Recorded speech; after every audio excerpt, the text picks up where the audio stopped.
Hi అండి.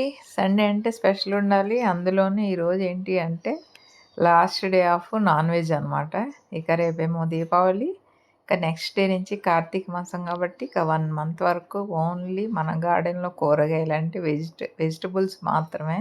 అందుకోసమే నేనైతే ఫిష్ ఫ్రై ఇంకా దమ్ బిర్యానీ చేశాను. ఫిష్ ఫ్రై అయితే ఓన్లీ గ్రీన్ మసాలా వేశాను. కరివేపాకు, కొత్తిమీర, కొన్ని మిరియాలు, అల్లం వెల్లుల్లి పేస్ట్ ఇవి మాత్రం వేసి ఫ్రై చేసా. చాలా బాగుంది. ఇక దమ్ బిర్యానీ గురించి స్పెషల్‌గా చెప్పనవసరం లేదు. అది వండుతుంటేనే నోరూరిపోతుంది, గుమగుమలాడిపోతది. ఈరోజు టేస్ట్ కూడా అదిరిపోయింది. ఇక మర్చిపోయాను చెప్పడం మీకు. చికెన్ పచ్చడి కూడా పెట్టాను. అంటే వేరే వాళ్ళకి ఇవ్వడం కోసం. అది కూడా చాలా బాగా కుదిరింది. మార్నింగే పెట్టాను. అప్పుడే ఊరిపోయింది. నేనైతే బిర్యానీలో చికెన్ పచ్చడి ట్రై చేశాను. టేస్ట్ చాలా బాగుంది. మీరు కూడా ఒకసారి ట్రై చేసి చూడండి. Happy Sunday. Thank you.